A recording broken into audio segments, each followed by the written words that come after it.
I feel like this is a stupid question, but did you ever play Devil May Cry? No. Yeah, I didn't think you had. Do you know what it is? It's an anime.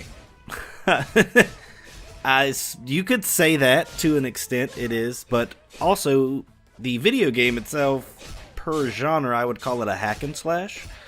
And this game reminds me of Devil May Cry, like the PS2 Devil May Cry, except it's 2.5D. That's what I would describe it as. 2.5D old school Devil May Cry. That makes no sense to me, because I never played the game, but I'm sure other people will totally understand. Me, when I look at this, I say it kind of reminds me of like a Mark of the Ninja side-scrolling beat-em-up.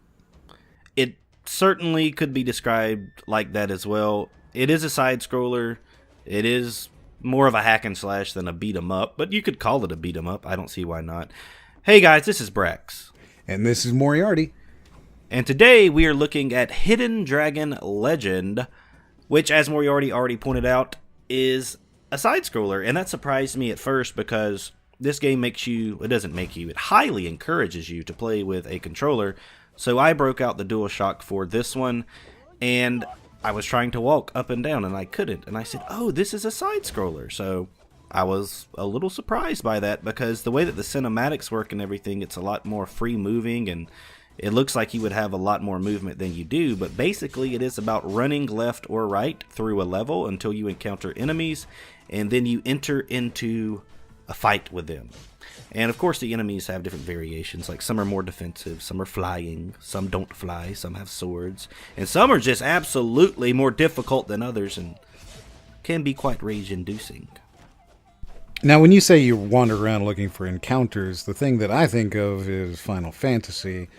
It's not like that. No, it's not like that, because with Final Fantasy, those are just random encounters. You can walk around in an area until you actually get a fight over and over and over. With this, each level does have a narrative and a progression where you start out at the beginning and you're going to run across rooftops or basically run right through these different side-scrolling screens.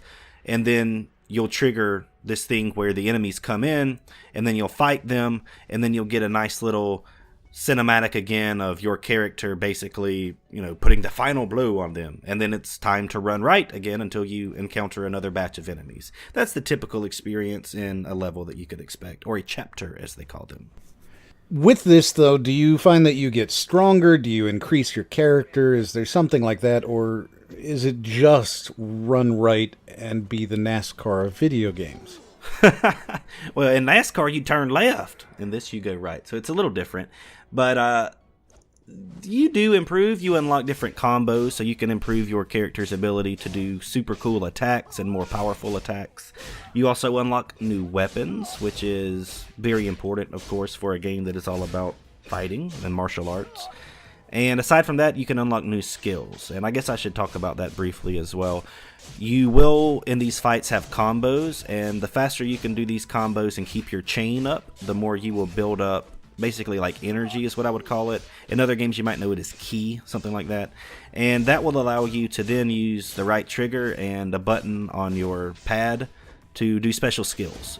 Like it may be dashing through them and just slicing through them really easily, or boosting yourself up with some sort of blast, I don't know. But anyway, the point is those are there, and that is another way you can improve your character, is by unlocking new skills as you go through the game. So yeah, there are different ways to improve, for sure. So just to clarify, though, you have mispronounced the word chi. Oh, is it chi? It is chi. How do you spell that? C-H-I? That's not what I'm talking about. I'm talking about like in like Neo or something, you have K-I, which is ki. And ki is also in Ninja Gaiden Sigma, I think.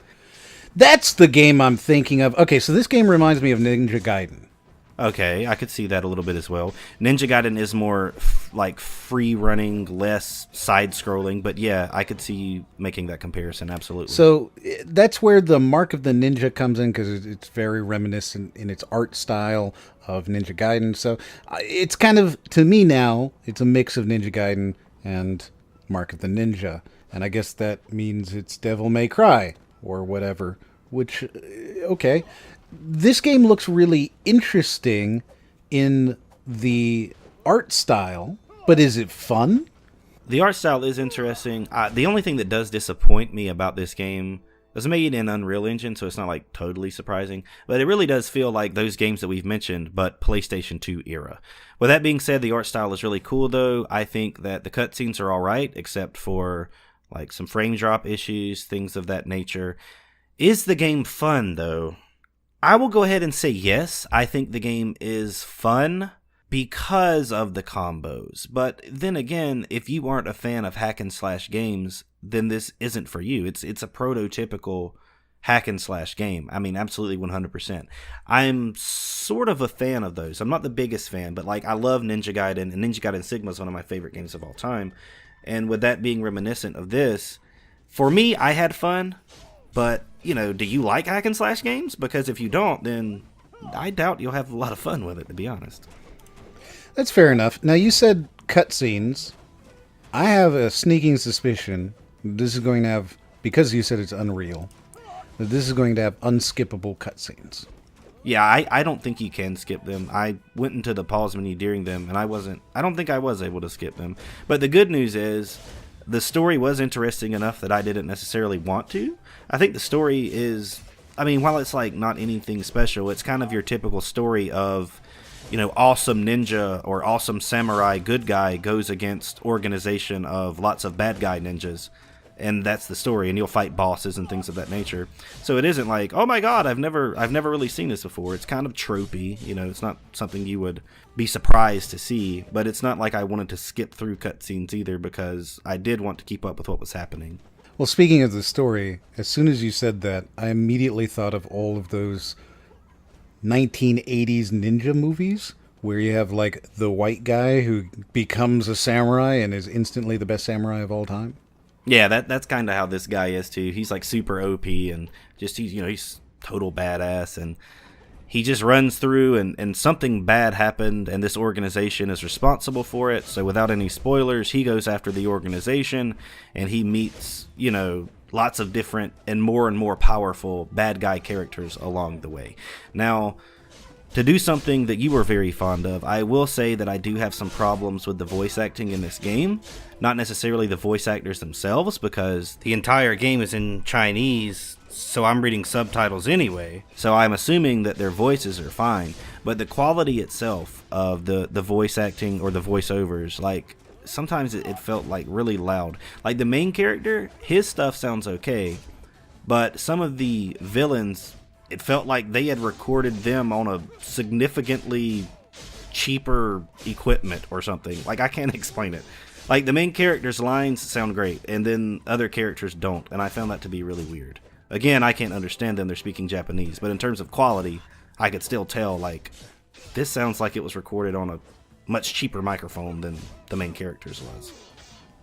Now, when you say bad, do you mean like Saturday morning cartoon bad? Like, ha ha ha, I have come to take you on, Master Jedi. Sometimes, yeah. Like with some of the villains that I ran into, when they would have their lines, they sounded pretty much like that. But like I said, it's not that way with the main character. It's just, it seems like it's certain characters only. Like when that guy came in to voice that guy that day, that they were like, oh, we can't afford studio time, so your parts are just going to sound like this. I don't know. You're going to record at our art guy's desk. Right? Because we don't have time to go to the studio for your bit. You're only going to play this one character for a few minutes, so you're going to sound like crap. Could you just mail it in? That'd be great. One of the things that this game says it is, and I don't know if it is, because I see this as a very specific type of genre, but they call it a Metroidvania. I will give my definition of Metroidvania, okay, and you can tell me if it actually does this. A Metroidvania means that you're going to be going back and forth throughout various levels and unlocking new weapons and new abilities that allow you to get through previously locked areas while fighting off little mini monsters that will respawn and things like that. It pretty much does fit that mold, and it is that way simply because with the chapters, you do go through, and when you go to the menu, you select to play the chapters over and over if you want to go back and get all the stuff that you can. So the game doesn't like force you in a linear way to go through prologue, chapter 1, chapter 2, chapter 3, chapter 4, all the way throughout the game without being able to go back and replay a chapter in order to do exactly what you were just speaking of. So yeah, I would say that it does fit that. That doesn't sound like it. Because, again, Metroidvania, to me, I am always going to picture Super Metroid, where you have a giant world, and you have to go through it, and there's an area that you just can't get through because you haven't unlocked the ability to turn into a ball yet, and now you have to go kill this boss to get that ability to lock in, turn into a ball. Then you go back and you turn into a ball and you get into the new area. And then, of course, all of the puzzles from that point require you to turn into a ball. If it's more linear than that, it doesn't feel like that's what you would get. Like, I absolutely expect in a Metroidvania for there to be a massive world map that you have to go through various side connecting doors and things like that. That's fine. It's just when you said, like, you have to turn into a ball to get to this next area, things like that. I was thinking of it more in terms of, like, difficulty, because with this and being able to replay the chapters, you do need to try to unlock new weapons and stuff, or you won't be able to progress simply because the game gets more difficult in that way, which is typically how a game works, right? But this one is doing it a little differently because, like I said, you can replay chapters and go back and try to get better stuff. That's the way I was picturing it. So not necessarily in terms of... Like, this isn't open world as much as the way I guess you're describing it. Like, this is more pick a chapter, play through the chapter from a menu, and then pick another chapter and play through it through a menu, and you can replay them. So then it doesn't sound like it's very Metroidvania at all. If you don't have the world map and you don't have the side doors and unlocking stuff through various abilities, I'm not sure you could call it a Metroidvania. It's probably a very difficult game as you go on, and I'm sure that there's a hard mode where everything kills you in one hit, and sure, that's kind of Metroidvania-esque, but is it really a Metroidvania game? I don't know. That doesn't sound like it to me. To be fair, I never said that. You said that other people were saying it. No, I'm saying the game company describes it that way. Oh, I thought you were saying that other people who had played and reviewed the game were saying that. Oh, if the company's describing it that way, then that could just be a marketing tactic, to be honest. Like, I don't necessarily disagree with them calling it that, but it doesn't really... That isn't what came to my mind when I played it. As I said, the other stuff came to my mind, like hack and slashers, like Ninja Gaiden, and all those other ones we talked about, but I never went like, oh, this is Metroidvania. I was like, no, this is like Devil May Cry. So that may be a little off for them to describe it in that way. I feel like if you're going to be somebody who's looking on the Steam store for a Metroidvania game, and you see this because one of the tags for it is Metroidvania. So if you're looking for a Metroidvania game, this may not be it for you because you're not going to be doing that. But it does seem to have quite a lot of investment in the story and investment in the player character, which is an important part of that genre, so maybe they get away with it. Sure, and I guess the story is another part that I will speak positively about, because if you're a fan of Chinese culture, which I know a lot of people are, it does a good job of that. All that stuff is there too for fans of that sort of thing, which is a really popular thing in video games nowadays. What I find interesting is that I'm not sure that this is a Japanese company, but that they did it in Japanese. Did I say Japanese earlier? I feel like I did. Actually, it's in Chinese. The entire game is in Chinese, and it takes place in, like, old school China, Imperial China, I believe. But this is a $15 title. In my opinion, that's about right. I would not say it's worth any more than that.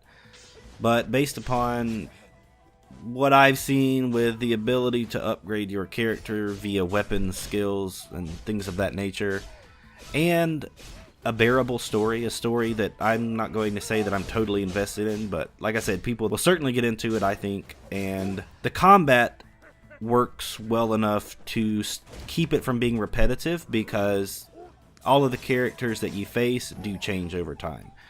Some of them are big and strong, and others are small and nimble, but more defensive. It has enough different stuff going on that you could get a few hours out of it if you like hack and slash games. So if you're down with hack and slash games, $15, absolutely, I'd say go for it. At $15, it does seem fair to me as well. I've always found the Chinese history to be really interesting, so the fact that they decided to do that is very cool. I would like to see more of the story, but of course it's locked behind the action, and I get why they would do that. It makes sense why they would do that, but at the same time, for me, I would want to get through it as fast as possible so I could see the cool stuff. And I wouldn't necessarily want to go through the actual combat part of it. So I guess me being not a Devil May Cry, I mean, I'd never played it. I didn't even know what kind of game it is, other than it was an anime-ish game that I saw on, like, PlayStation 4, and he was emo. So, like, that's what I know about Devil May Cry. With this, I don't know that I would go through the whole game to play it. So $15, it's going to be a no for me. That's fair. If I were to be completely honest, as a person myself who's not a huge fan of it, 15 is the absolute maximum I would be willing to pay for it. But I really do think there are people out there that would enjoy this game a lot and would pay 15 for it. Just keep in mind, like I said earlier, even though this is like those games, it really does feel more like PS2 era those games, which could be good if you're into retro stuff and you liked those more than the modern iterations of them. But yeah, for 15, if you're into it, go for it. So that is Hidden Dragon Legend, guys. If you're a big fan of Crouching Tiger, you might be a big fan of Hidden Dragon. If you like this video, go ahead and give it a like and share it. And if you didn't like it, then don't do either of those. But if you did, you can watch another video in the corner right now. And as always, we will see you guys on the next one.